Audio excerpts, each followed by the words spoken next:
조용히 세상을 움직이는 한 남자가 있습니다. 아마 지금 이 순간에도 여러분이 쓰고 있는 AI, 챗GPT, 자율주행, 게임 그래픽 뒤에서 말이죠. 어린 나이에 미국 기숙학교로 버려지듯 보내져서 9살 때부터 변기를 닦으며 살던 이민자 소년. 회사 돈이 바닥나서 엔비디아는 망하기까지 30일 남았다라고 매일 아침 스스로에게 말한다는 남자.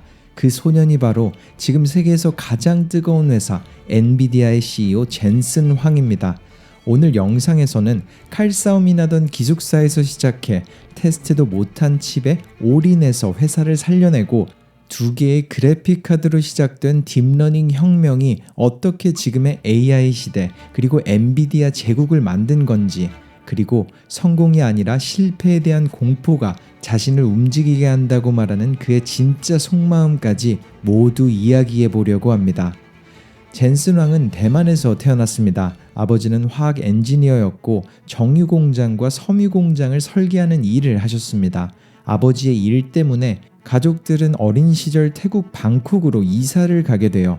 그렇게 방콕에 살고 있던 1973년쯤 태국의 군사정권이 들어서면서 하루아침에 모든 것이 바뀝니다. 도로에는 탱크와 군인들이 가득했고 도시는 긴장감으로 가득했어요. 부모님은 이렇게 생각합니다. 이 나라는 이제 아이들에게 안전한 곳이 아니구나. 그래서 결국 9살이던 젠슨과 그의 형을 먼 나라 미국으로 먼저 보내기로 결심했죠. 미국 워싱턴주 타코마에는 그들의 삼촌이 한 분 살고 있었습니다. 한 번도 직접 만난 적은 없었지만 부모님은 그 삼촌에게 편지를 보내 아이 둘을 맡아달라고 부탁을 하죠. 그렇게 9살짜리 젠슨과 형은 낯선 나라, 한 번도 가본 적 없는 미국 삼촌 집으로 떠납니다. 처음에는 삼촌과 지냈지만 학교를 가야 할 나이인 두 형제, 삼촌은 두 아이가 다닐 만한 기숙학교를 찾아보기 시작했어요. 하지만 그 당시 젠슨 부모님의 형편은 넉넉하지 않았다고 합니다. 그래서 삼촌은 외국인 학생도 받아주면서 등록금이 비교적 저렴한 학교를 찾습니다. 문제는 그 학교가 워싱턴 근처가 아니라 멀리 켄터키에 있었다는 거죠. 그 지역은 미국에서도 가장 가난한 동네 중 하나였고 지금도 상황은 크게 다르지 않다고 합니다. 그 동네에 도착했을 때 그곳은 인구 600명 정도가 사는 완전 시골 마을이었어요. 도로에는 신호등도 하나 없었습니다. 그 학교는 말 그대로 아무나 올 수 있는 학교였죠. 집에 문제가 있는 아이들, 학교에서 문제를 일으킨 아이들, 어디로 갈 곳 없는 아이들이 모여있는 일종의 대안학교 같은 곳이었습니다. 가정 환경이나 배경을 보지 않고 받아주는 학교, 좋게 말하면 그렇고 실제로는 정말 거친 아이들이 많은 학교였어요. 9살이었던 젠슨이 도착해서 제일 먼저 들었던 생각은 이거였다고 합니다. 학교에 담배꽁초가 왜 이렇게 많지? 알고 보니까 학생들 100%가 담배를 피우고 있었던 거예요. 그 많은 학생들 중에서 젠슨은 가장 어린 아이였습니다. 그의 룸메이트는 17살, 이미 여러 사건에 연루되었던 학교에서 가장 악명 높은 학생이었어요. 처음 그 룸메이트를 봤을 때 몸 여기저기에 테이프가 덕지덕지 붙어 있었다고 해요. 나중에 알고 보니 얼마 전 칼싸움에 휘말려서 칼에 베인 상처들을 임시로 테이프로 붙여놓고 있던 거였습니다. 그 룸메이트는 학교에서 소위 일진, 가장 무서운 아이였고 그와 같은 방을 쓰는 젠슨은 그 학교에서 가장 어린 아이였던 거죠. 그래서 그는 그 시절을 이렇게 표현합니다. 마치 그곳은 감옥 같았어요. 모든 사물함과 서랍에는 문이 없었습니다. 누구든 마음만 먹으면 안에 뭐가 들어있는지 다 들여다볼 수 있게요. 그곳에서 그는 꼬박 2년을 지냅니다. 학생들에겐 각자 맡은 일이 하나씩 있었는데 젠슨의 역할은 숙소 청소였어요. 그래서 그는 9살 때부터 변기를 닦기 시작했다고 말합니다. 아이들 대부분은 칼을 가지고 다녔고 학교 분위기 자체가 아주 터프했습니다. 심지어 젠슨도 처음 1, 2주 동안은 담배를 피웠다고 해요. 모두가 피우니까 그냥 같이 피웠어요. 하지만 한 달 용돈이 25센트 뿐이었기 때문에 담배를 계속 사 피우면 아이스크림도 군것질도 할 수가 없었죠. 그래서 그는 차라리 아이스크림을 먹자라고 생각하고 곧 담배를 끊습니다. 또한 그 시절 국제 전화요금은 너무 비쌌습니다. 그래서 형제들이 부모님과 연락하는 방법도 조금 특별했어요. 부모님은 작은 녹음기를 하나 보내주었고 두 형제는 그 녹음기에 한 달 동안 있던 일들을 서로 번갈아가며 녹음했다고 해요. 그리고 그 카세트 테이프를 태국에 있는 부모님께 우편으로 보냅니다. 부모님은 그 테이프를 듣고 그 위에 자기들의 목소리를 덧붙여 다시 녹음했죠. 그리고 또 그 테이프를 미국에 있는 두 아들에게 보내요. 그렇게 목소리가 오가는 카세트 테이프 한 개, 그게 가족을 이어주는 유일한 소통 수단이었습니다. 그렇게 2년 후 마침내 부모님은 미국으로 이민을 오십니다. 가족은 다시 워싱턴주에서 함께 살게 됐죠. 하지만 그들이 미국에 도착했을 때 손에 쥔 것은 거의 아무것도 없었습니다. 태국에 있던 모든 걸 그대로 두고 나왔어요. 오랜 세월 모은 살림살이, 가구, 물건들 전부 다 두고 단 2개의 수트케이스에 담긴 옷 몇 벌, 그리고 주머니 속 얼마 안 되는 전 재산, 말 그대로 빈손으로 아메리칸 드림을 향해 미국에 온 것이죠. 처음 들어간 집은 정말 오래되고 허름한 아파트였어요. 가구를 살 돈도 없어서 가구를 빌려야 했습니다. 그러다 어느 날 젠슨이 실수로 그 빌려온 가구를 망가뜨렸을 때 그는 어머니의 표정을 아직도 생생하게 기억한다고 합니다. 어머니는 그걸 어떻게 물어줘야 할지 걱정이 얼굴에 그대로 드러나 있었어요. 그 한 번의 실수가 그들 가족에게 얼마나 큰 부담이었는지 아이였던 젠슨도 느낄 수 있을 정도였죠. 이민자의 삶, 아메리칸 드림의 시작은 이렇게 가난하고 불안정한 자리에서 출발합니다. 아버지는 신문을 펼쳐놓고 일자리를 찾기 시작해요. 그리고 정유공장, 섬유공장 같은 곳을 설계하는 컨설팅 엔지니어로 일자리를 구합니다. 공장을 설계하는 일을 정말 열심히 그리고 훌륭하게 해내셨다고 해요. 어머니는 가정부로 일을 시작하셨고 그렇게 두 분이 두 아들을 키워냈다고 합니다. 어린 젠슨도 집안의 보탬이 되고 싶었기에 10대 시절 데니스라는 패밀리 레스토랑에서 알바를 시작했습니다. 접시를 닦고 음식을 나르고 손님들을 서빙하면서 조금씩 돈을 모읍니다. 그 와중에도 성적은 항상 우수했어요. 거의 만점에 가까운 점수를 받았습니다. 하지만 더 멀리, 더 유명한 대학을 선택하기보다는 부모님 가까이에 있고 싶었기에 그래서 집 근처에 있던 오리건 주립대학교를 선택합니다. 그곳에서 전기공학, 특히 회로 설계를 전공하게 되죠. 그러면서 그는 전기가 흐르고 회로가 돌아가는 그 세계에 완전히 매료됩니다. 서킷 디자인을 배우기 시작한 순간 세상이 전혀 다르게 보였어요. 그리고 그곳에서 그의 인생을 바꾸는 한 사람을 만납니다. 공과대학에는 여학생이 거의 없었다고 해요. 그 몇 안 되는 여학생 중 한 사람이 바로 나중에 그의 아내가 될 사람이었습니다. 젠슨은 농담 반 진담 반으로 이렇게 말합니다. 내 숙제 좀 보여줄까? 매주 일요일마다 나랑 같이 숙제하면 내가 더 A+ 받게 해줄게. 그렇게 둘은 매주 일요일마다 함께 앉아서 숙제를 했습니다. 겉으로는 숙제지만 사실상 매주 일요일 데이트였죠. 그러던 어느 날 젠슨은 그녀에게 이렇게 약속합니다. 내가 30살이 되기 전에 CEO가 될게. 그 약속과 함께 그 둘은 결혼을 하게 됩니다. 졸업 후 그는 AMD와 LSI 같은 반도체 회사에서 경력을 쌓았습니다. 그 과정에서 자신과 비슷한 꿈을 가진 2명의 동료를 만나게 됐죠.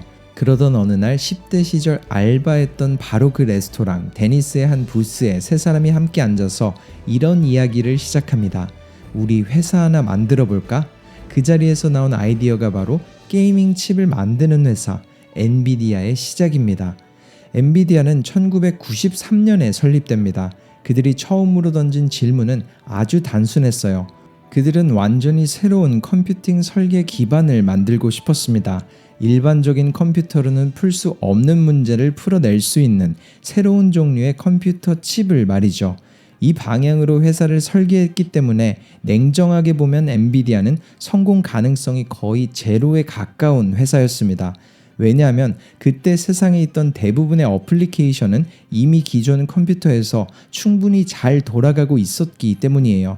그래서 이들의 도전은 이런 식이었습니다. 먼저 새로운 문제를 하나 만들어내고 그 다음 그 문제를 풀 수 있는 컴퓨터 칩을 만드는 것. 투자자의 눈으로 보면 정말 이해하기 힘든 접근이었죠. 이런저런 실패를 반복하던 젠슨. 다음 도전으로 그와 파트너들은 일본으로 갑니다.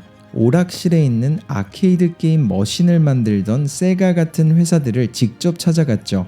유일하게 3D 그래픽 게임을 만들고 있던 그 회사들에게 이렇게 제안합니다. 지금은 오락실에서만 돌아가는 이 게임을 PC에서 돌려보면 어떨까요? 즉, 전용 게임 머신 안에 갇혀있던 게임들을 일반 컴퓨터로 옮겨오자는 제안이었어요.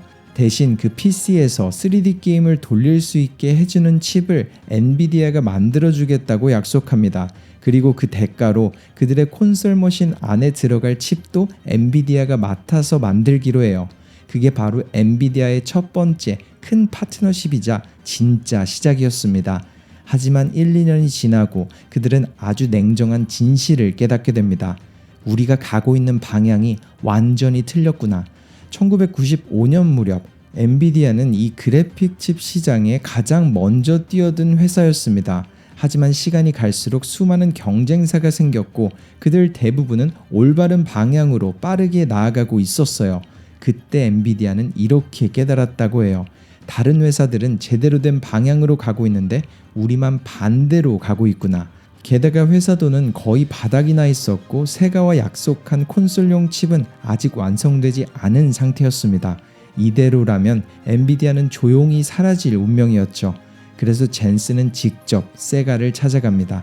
그리고 아주 솔직하게 좋지 않은 소식을 꺼냅니다. 첫 번째로 우리가 만들고자 했던 이 테크놀로지는 결국 작동하지 않을 것 같습니다. 두 번째로 이 계약이 여기서 끝나면 안 되는 상황인데 이미 저희는 받은 돈을 거의 다 써버렸습니다. 그래서 아마 이 콘솔 칩을 만들 다른 회사를 찾으셔야 할 것 같습니다. 그리고 마지막으로 그는 이렇게 덧붙여요. 그리고 세 번째는 설령 이 계약을 여기서 끝내신다고 해도 저희가 받을 돈은 그대로 받아야만 할 것 같습니다. 그 돈마저 못 받게 되면 저희 회사는 오늘 밤 당장 문을 닫아야 하거든요. 그는 왜 이 기술이 안 되는지, 처음엔 왜 될 거라고 믿었는지, 뭐가 어떻게 잘못됐는지 그 모든 디테일을 숨김없이 아주 솔직하게 설명합니다. 그리고 마지막에 남아있던 $5 밀리언 투자 형식으로 남겨달라고 요청을 해요.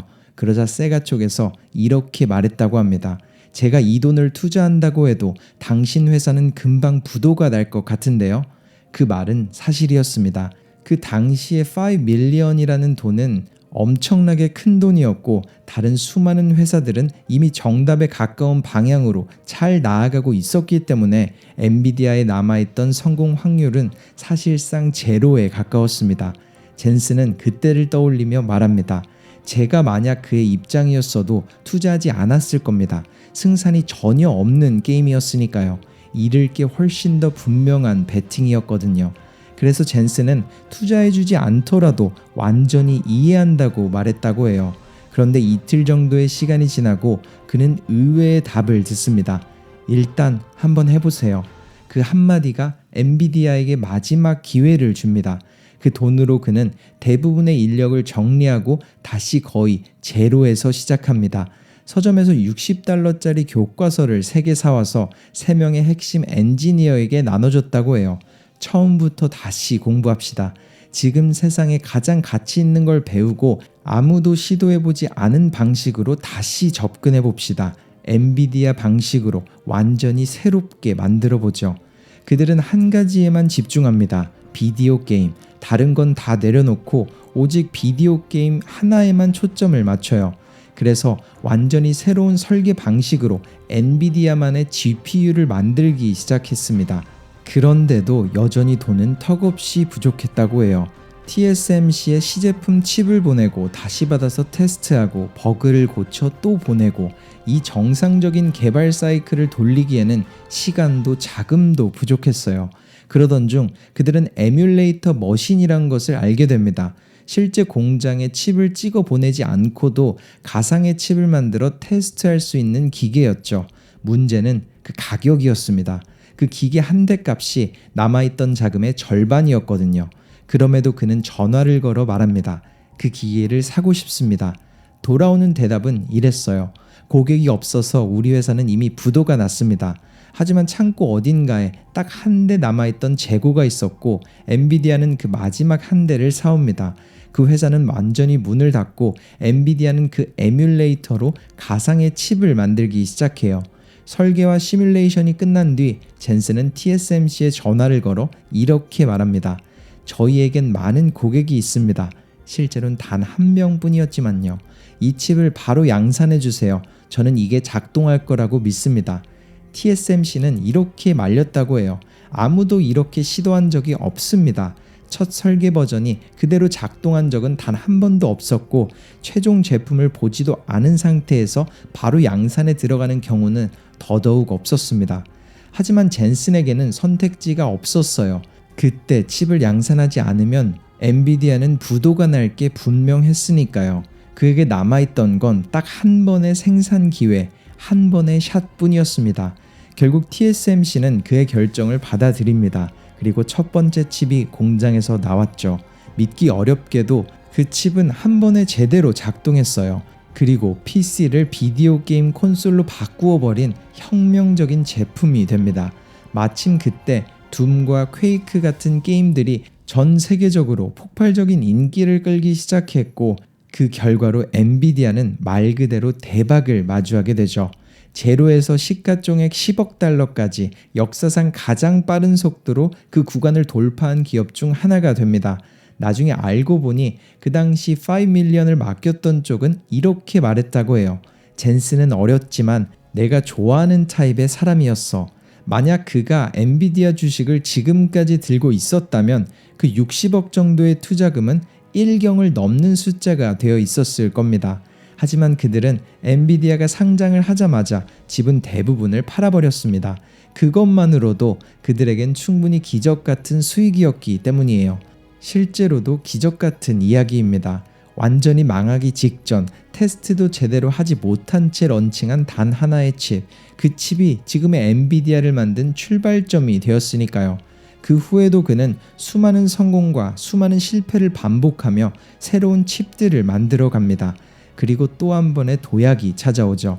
2006년 엔비디아는 쿠다라는 기술을 세상에 내놓습니다. 같은 GPU 위에 코드를 올릴 수 있는 소프트웨어 레이어를 얹어서 일반 컴퓨터를 마치 슈퍼컴퓨터처럼 사용할 수 있게 해주는 기술입니다. 그 당시만 해도 이게 얼마나 큰 변화를 가져올지 아무도 정확히는 몰랐어요.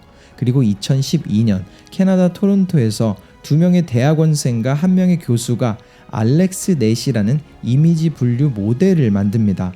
이미지 넷이라는 대회에 참가하기 위해 이미지 인식 프로그램을 만든 것이었죠. 그들이 사용한 하드웨어는 단 2개의 엔비디아 GTX 게이밍 GPU였습니다. 그 작은 실험이 딥러닝과 현대 AI의 출발점이 됩니다. 사람이 직접 눈으로 보고 분류하는 것보다 이미지를 보고 찾는 일을 수백, 수천 배 더 빠르고 정확하게 해냈어요. 그 시점에 이미 수많은 대학과 기관에서 딥러닝 연구가 시작되고 있었고 젠슨은 그 흐름 속에서 거대한 기회를 포착합니다. 컴퓨터만이 아니라 세상의 거의 모든 문제를 AI와 GPU로 풀 수 있지 않을까?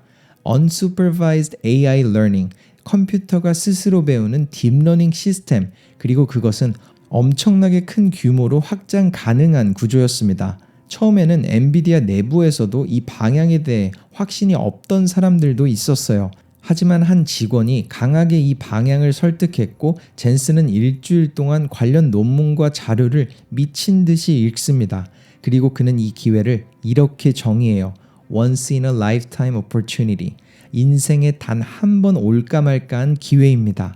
그때부터 엔비디아의 길은 완전히 AI와 딥러닝에 필요한 GPU를 만드는 회사로 방향이 고정됩니다. 젠슨은 자신이 즐기던 취미생활을 모두 접어버렸다고 해요. 하루 14시간, 주 7일, 사실상 쉬는 날 없이 AI에만 몰두하기 시작했죠.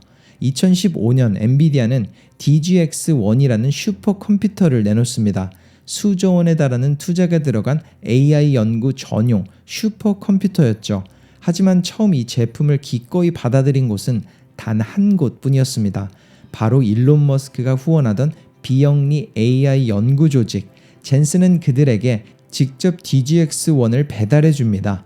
그 조직은 나중에 우리가 잘 알고 있는 이름 오픈 AI가 됐죠. 9년이 지난 지금 DJX 기반의 슈퍼컴퓨터는 더 작고 더 강력한 형태로 계속 진화하고 있습니다. 이후 구글, 아마존, 마이크로소프트, 오라클 같은 거대 빅테크 기업들이 자신들의 데이터 센터를 위해 엔비디아 GPU를 대량 구매하기 시작합니다. 그리고 2023년 엔비디아 하드웨어 위에서 돌아가는 챗GPT가 등장하면서 세상은 완전히 뒤집힙니다. 엔비디아는 단숨에 세계에서 가장 중요한 테크 기업 중 하나로 올라서게 됐죠. 지금까지가 엔비디아의 스토리였다면 이제 젠슨 왕이라는 사람의 내면으로 조금 더 들어가 보겠습니다. 그는 이렇게 고백합니다. 저는 매일 밤 잠자리에 누우면 세상이 너무 빠르게 변화하고 있다는 생각 때문에 긴장과 두려움이 밀려옵니다. 제가 통제할 수 없는 속도로 모든 것이 바뀌고 있다는 느낌이 들어요. 그는 인생에서 여러 번 아주 강하게 그런 감정을 느꼈다고 말합니다.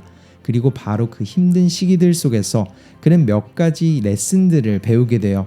어떻게 전략을 세울 것인지, 어떻게 이기는 전략을 만들 것인지, 어떻게 존재하지 않던 시장을 처음부터 만들어내는지. 모던 3D 게이밍 시장은 엔비디아가 스스로 만든 시장이었습니다. 그리고 똑같은 설계도를 가지고 이번엔 AI 시장을 만들었죠. 또 하나 배운 건 위기를 어떻게 마주할 것인가 였습니다. 위기 속에서 어떻게 침착함을 유지할지, 어떤 사고방식으로 버틸지, 회사가 위기에 빠졌을 때 어떤 시스템으로 살아남을 것인지. 그가 찾은 답은 의외로 단순합니다. 잡다한 모든 것들을 과감히 버리고 다시 첫 번째 원칙으로 돌아가는 것. 정말 중요한 것 한두 개에만 집중하고 나머지는 모두 내려놓는 것. 왜냐하면 쓸데없는 것에 쓸 돈이 애초에 없기 때문이에요. 남아있는 연료는 모두 앞으로 나아가는 데만 쓴다. 그게 그의 방식입니다. 놀라운 건 그 느낌이 지금도 변하지 않았다는 사실입니다. 오늘 아침에 일어났을 때도 기분은 똑같았습니다. 우리 사업이 언제 망할지 모릅니다. 엔비디아가 망하기까지 30일이 남았다고 생각하며 일합니다. 이 문장은 33년 동안 엔비디아를 밀어온 젠슨 왕의 내부 모토입니다. 세상에서 가장 큰 회사 중 하나가 되었지만 그 감각은 절대 사라지지 않는다고 해요. 취약함, 부족함, 불확실성과 불안함, 항상 낭떠러지 끝에 서 있는 것 같은 긴장감. 그는 이렇게 말합니다. 저를 나아가게 하는 힘은 성공에 대한 갈망이 아니라 실패를 피하려는 발악입니다. 그는 조로건의 팟캐스트에서 이렇게 덧붙여요. 이건 제가 난생 처음으로 사람들 앞에서 고백하는 문장입니다. 실패에 대한 두려움이 저의 진짜 동기부여입니다. 저는 야망가가 아니에요. 그저 하루하루 살아남고 싶어서 나아갈 뿐이죠. 실패할까봐 두려워서 계속 앞으로 나아갑니다. 그가 주 7일 깨어있는 모든 시간 동안 일하는 이유는 사실 단 하나라고 말합니다.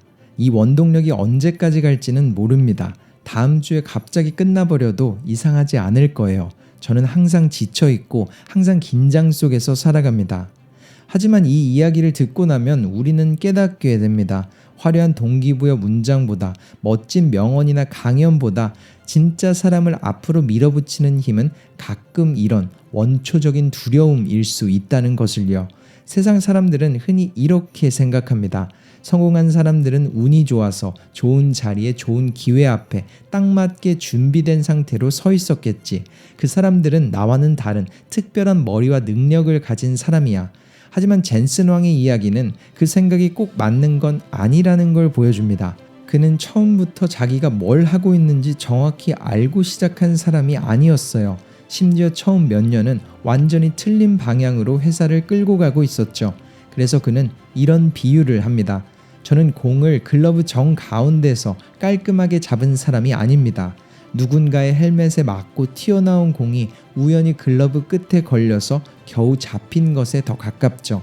그래서 저는 틀리는 걸 두려워하지 않습니다. 오히려 묻고 싶어요. 틀리는 것에 대해서 우리가 왜 그렇게 두려워해야 하죠? 모든 성공은 틀린 선택을 마주한 뒤에 피벗하고 새로운 방향으로 나아간 결과입니다. 제가 모든 것에 대해 항상 올바른 선택만 한다면 언제 피벗을 사용할 수 있을까요? 취약한 위치에 노출될수록 더 많은 전환의 기회가 생깁니다.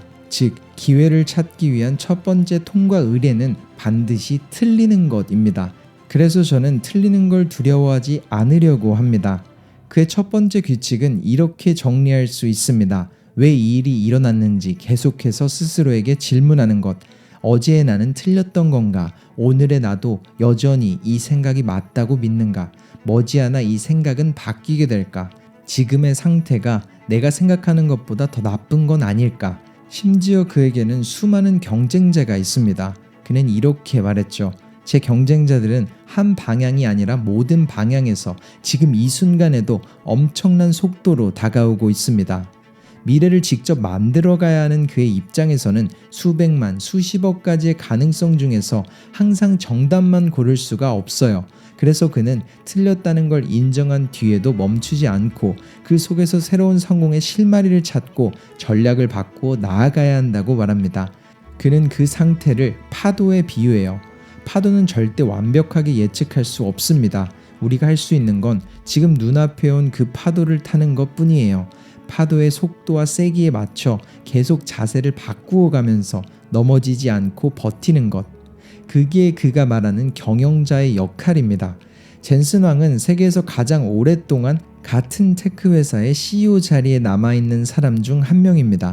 그런데도 그는 지루함을 느끼지 않는 이유를 이렇게 설명합니다. 열정도 있지만 실패하지 않으려는 두려움, 그리고 문제 앞에서 느끼는 좌절감, 그 모든 감정을 그냥 원동력으로 받아들인다고요. 그의 두 자녀들도 지금 엔비디아에서 일하고 있습니다. 둘 다 아버지처럼 주 7일 쉬는 날 없이 깨어있는 대부분 시간 일합니다. 휴가는 따로 없습니다. 가족과 함께하는 시간이 곧 휴가라고 해요. 어디를 가든 계속 일을 하고 젠슨은 하루에도 수천 통의 이메일을 확인합니다. 왜 이렇게까지 일하냐는 질문에 젠슨은 이렇게 말했죠. 이건 제가 부모님께 물려받은 일종의 유전자 같은 거라고 생각합니다. 제 부모님도 믿을 수 없을 만큼 열심히 일하시던 분들이었거든요. 그리고 그는 일에 대한 환상을 깨는 이야기를 들려줍니다. 저도 제 일을 사랑합니다. 하지만 매일 사랑하진 않습니다. 사람들이 착각하는 게 있어요. 저 사람들은 항상 일하면서 행복할 거야. 멀리서 크게 보면 그 말이 완전히 틀린 건 아닙니다. 하지만 매 순간을 잘라서 보면 정반대일 때도 정말 많아요. 제가 하는 일에 열정을 가진 건 맞습니다. 그 열정이 재미를 만들어주기도 하죠. 하지만 정말 큰 성공은 이 모든 걸 무시하고 끝까지 해내는 힘든 일 속에 있습니다. 너무나도 오랜 시간 고통을 견디고 고독과 불확실성을 버텨내야 합니다. 때론 그게 쪽팔림일 수도 있고 부끄러움일 수도 있어요.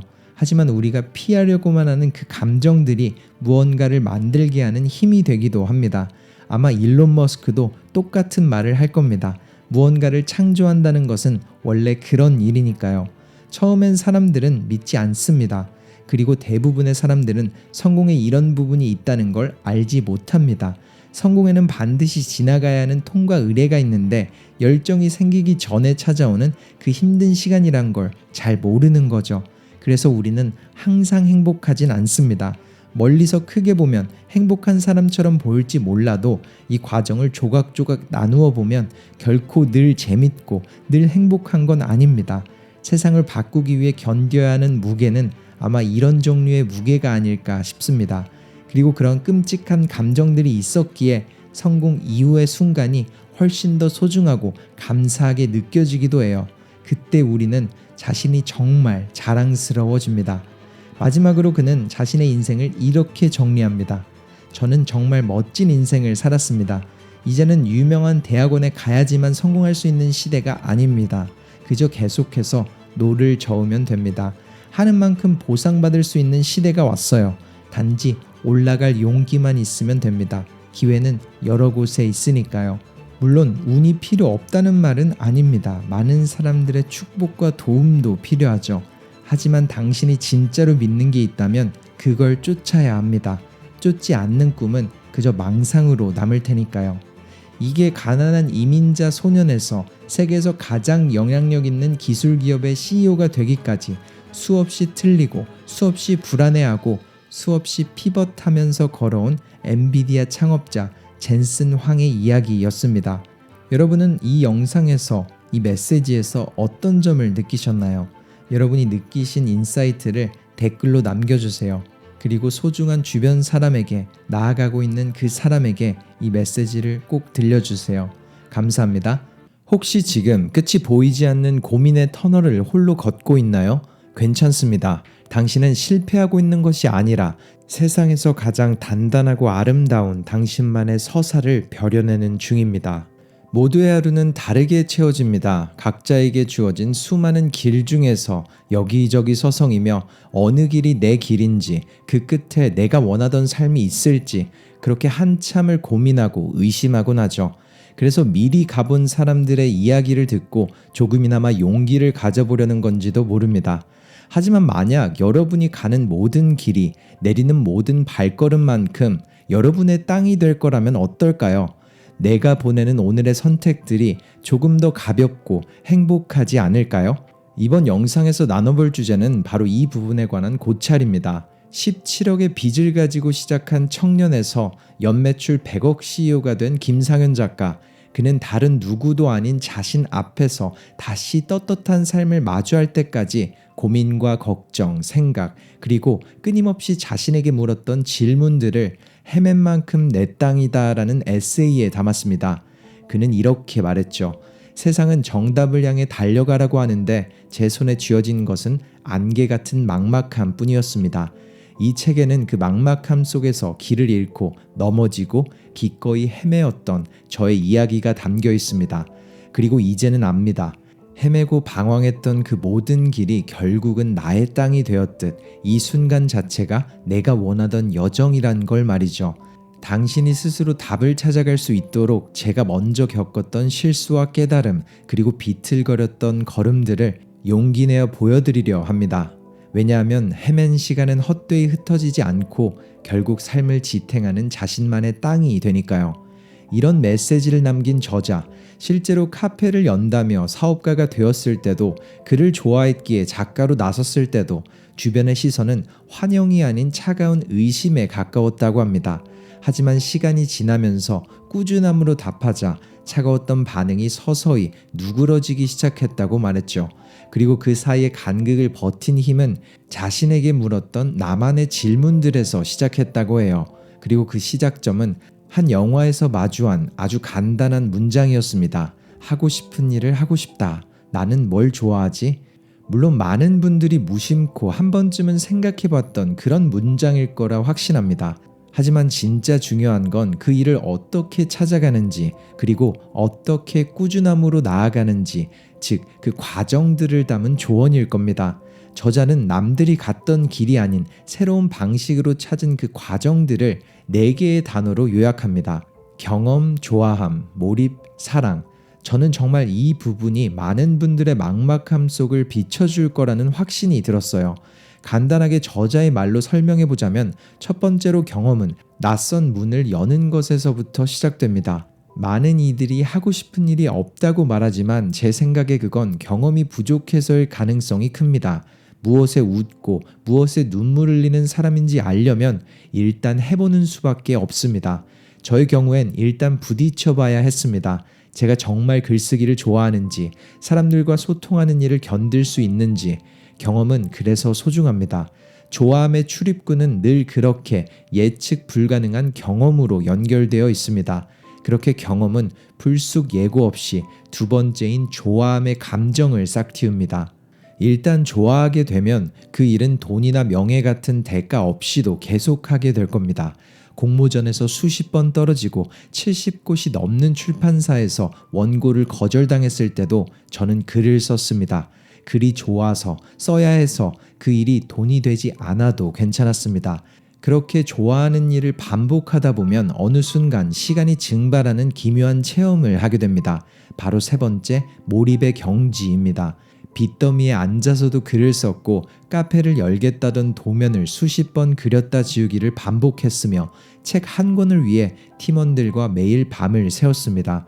그때는 하루 3끼가 무엇인지, 점심시간 1시간이 얼마나 긴 시간인지 잊고 살았습니다. 미하이 칙센트미하이는 이런 최적의 경험을 몰입이라고 명명했습니다.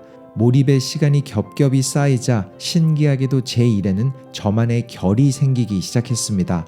몰입은 제 안의 가능성을 끌어모아 세상에 없는 형태를 만들어가는 과정이라고 생각합니다. 평범함과 탁월함을 가르는 경계이자 중첩될수록 남들과 자신을 가르는 명확한 지점이 됩니다. 경험, 좋아함, 몰입까지의 흐름은 꽤 낭만적입니다. 하지만 저는 마지막 단계인 사랑에 대해서만큼은 지극히 현실적인 이야기를 하고 싶습니다. 그 일을 진심으로 사랑하려면 그 일로 돈을 벌 수 있어야만 합니다. 즉, 돈이 되어야 한다는 이야기입니다. 속물처럼 들릴지 모르지만 이것은 제 삶이 가르쳐준 가장 중요한 진실입니다. 사랑은 기쁨만이 아니라 의무와 책임까지 끌어안는 감정이기 때문입니다. 그 일이 죽도록 하기 싫을 때도 해야 하고 손해를 감수해야 할 때도 버텨야 하며 증오가 치밀어도 끝까지 책임져야 한다는 뜻입니다. 이 숭고하고도 지긋지긋한 책임을 다하려면 결국 그 일이 저를 먹여 살려야 합니다. 제 삶 전체를 지탱할 수 있어야 합니다. 그렇지 않으면 아무리 뜨겁게 좋아했던 일도 차가운 현실 앞에서 서서히 빛을 잃고 맙니다. 경험, 좋아함, 몰입, 그리고 사랑, 이 네 가지의 과정, 특히나 사랑이라는 과정에서 책임을 다하기 위해서 따라와야 하는 돈, 이 부분은 너무나도 솔직한 통찰이자 동시에 한 가지 분기점을 제시하게 됩니다.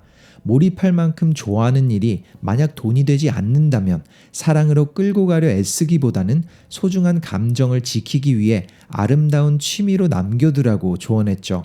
삶을 책임지는 업이 아니라 삶을 풍요롭게 하는 곁으로 두어라.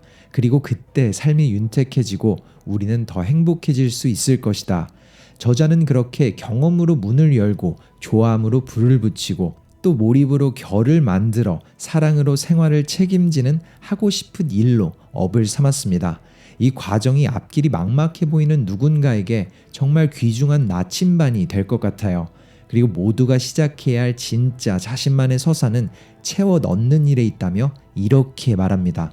우리는 무엇이든 소비하는 시대이자 동시에 누구나 무엇이든 공급할 수 있는 시대에 살고 있습니다.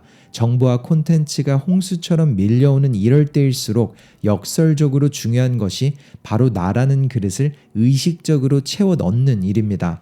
당장 꺼내 쓸 만한 것이 아닐지라도 언젠가 어떻게 쓸지 모를지라도 우리는 계속해서 채워 넣어야 합니다.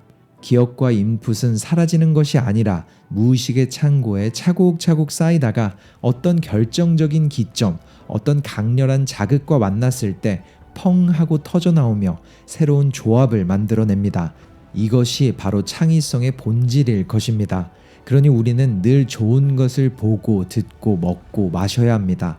단순히 값이 비싼 명품이나 호화로운 경험을 말하는 것이 아닙니다. 나의 취향과 정확히 맞는 것, 나의 좁은 세계를 단 1mm라도 넓혀줄 수 있는 것, 이 모든 것들이 결국 나라는 존재를 구성하는 재료가 된다고 믿으며 신중하게 선택하게 되는 것들을 말합니다. 그리고 이렇게 내면을 채우는 동시에 우리는 행동해야 합니다. 마음을 먹었다면 그냥 하면 됩니다. 마음만 자꾸 먹으면 마음에도 살이 쪄서 더욱더 움직이기 힘들어지게 됩니다. 사실 안 될 건 진짜 없으니 말이죠. 그러니 어떤 경험이든 가치를 따지거나 결과를 미리 생각하지 말고 그저 과정 속으로 온전히 뛰어들어 보길 바랍니다. 내 온몸으로 이 순간, 이 경험, 이 인생을 100% 남김없이 살아내고 있다는 그 생생한 살아있음의 감각을 느껴보길 바랍니다. 그 감각이야말로 우리를 지독한 공허에서 구원하고 진짜 나의 삶, 진정한 충만으로 이끌어줄 유일한 길잡이이기 때문입니다. 또한 이 사실을 잊지 마세요. 생각하고 있는 일들만이 현실이 될 수 있습니다. 생각지도 않았던 일이 저절로 이루어질 수는 없습니다. 물론 이상이 너무 높으면 현실과 괴리가 생깁니다. 그 간극에서 괴로움이 자라납니다. 해결책은 적당한 낭만과 이상, 그리고 그것을 기어코 현실로 만들 구체적인 계획과 압도적인 행동입니다. 이 균형점을 찾을 때 괴로움은 줄어들고 막연함은 확신으로 바뀝니다. 그러니까 언젠가 과거가 될 오늘도 허투루 보내지 않기 위해 노력합니다. 언젠가 빌게 될 오늘이 헛되지 않게끔 말입니다. 우리는 어떤 일을 하든 삶의 일부를 거는 것이 아니라 삶 그 자체를 투입하고 있습니다. 다시는 돌아오지 않을 시간이라는 가장 중요한 자산을 매 순간 쏟아붓고 있기 때문입니다. 우리는 모두 각자의 자리에서 인생을 건 채 치열한 하루를 살아가는 존재들입니다. 이 장엄하고도 고독한 여정에서 우리가 붙잡아야 할 두 가지 진실이 있습니다. 모든 것은 불확실하다는 것과 모든 것에는 시간이 걸린다는 것입니다. 이 두 가지를 온전히 받아들일 때 우리는 비로소 어떤 폭풍우 속에서도 중심을 잃지 않고 나아갈 힘을 얻게 됩니다. 나는 나밖에 되지 못합니다. 회사는 당신의 삶을 소진시키는 곳이 아니라 당신의 서사를 더욱 풍요롭게 만드는 플랫폼이 되어야 합니다. 이 글을 읽는 당신이 지금 어떤 경계 앞에서 고민하고 있든 부디 그 변화를 두려워 말고 당신 자신을 향한 질문을 던질 수 있기를 바랍니다. 그 질문의 끝에서 당신만의 고유한 이야기, 대체 불가능한 당신의 삶을 발견하게 될 테니까요. 그렇게 저는 당신이 자기 삶을 살기를 바랍니다. 저자가 눌러 담은 삶의 독백을 읽으며 정말 많은 생각에 잠겼습니다. 때론 막막해 보이던 일상 속 지루함이 더욱더 소중하게 느껴지기 시작했고 마주해야만 하는 불확실성 등이 새로운 기회로 보이기 시작했죠. 어차피 제 발자국이 제가 볼 세상이 넓어질 수만 있다면 어느 곳이든 제 땅이 될 수 있을 테니까요.